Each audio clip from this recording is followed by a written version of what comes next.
pakalbėti apie ir mums ūkininkams, ir miškininkams bendras problemas. Privačių miškų savininkų asociacijos direktorė Giedrė Šlevinskė bei miškininkus atstovaujantį Mečislovą Balandį.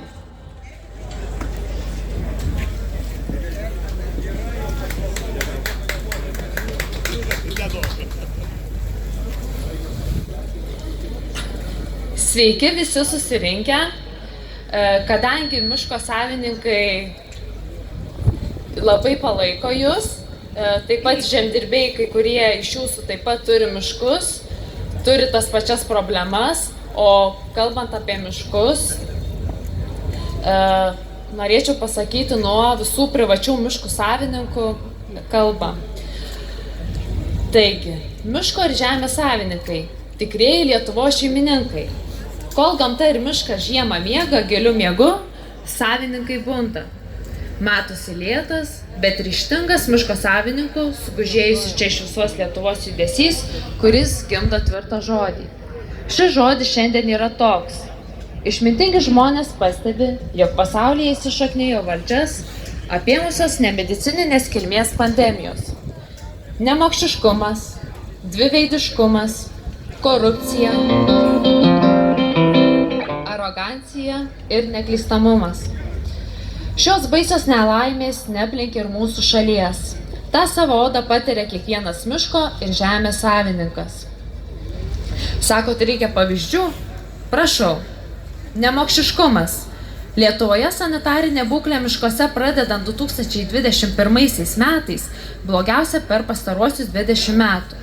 Veiksmų jai gerinti nesiimama jokių. Taip nuvertėja miško savininkų turtas. Dviveidiškumas.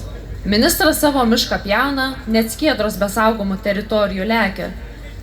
Kitiems tuo pat metu įvesdamas ūkinės veiklos apribojimus. Korupcija.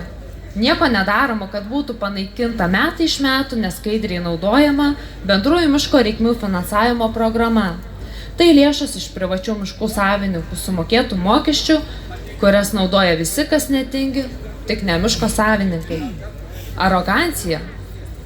Dėmesio miško savininkai iš politikų sulaukia tik išėję gatves, kaip dabar, arba prieš rinkimus, žadėdami gerinti miškininkavimo sąlygas, o kitą dieną pradėdami elgtis taip, kad net privatus miško sektoriaus senbuviai priversti parduoti savo ilgus metus puoselėtas miško valdas. Ir aišku, neklystamumas. Ar girdėjote, kad Simonas, Kęstutis ar Ingrida nuoširdžiai pasakytų, taip, susimovėm. Vietoj to pilasi kaltųjų paieškos. To įrodymas ministerijose politinio pasitikėjimo pareigūnų kaita nematytai didelė. Sako, šiomis dienomis čia netoliese, sostinėje pašūkoti susirinks nieko gyvenimo svarbaus nenuveikusių jaunųjų vertiečių saujelė. Atidžiau pažiūrėkite tuos taip vadinamus gamtininkus, kurie vaidina gamtą saugantys, tik kol teka dosnios Europos ir ministerijų milijonų upės, kurios maitina ir nūdienos politikierius. Baigsis projektų pinigai, baigsis ir begalinė, tik Facebooko puslapiuose demonstruojama meilė gamtai. O kai nebeturėsi darbo, ateikit pas mus, tikram, visuomeniškam ir visuomeniai naudingam darbui. Miškus valyti nuo šiukšlių galimybę suteiksime visada. Mes turime ką pasiūlyti, būkime išvien su miškais.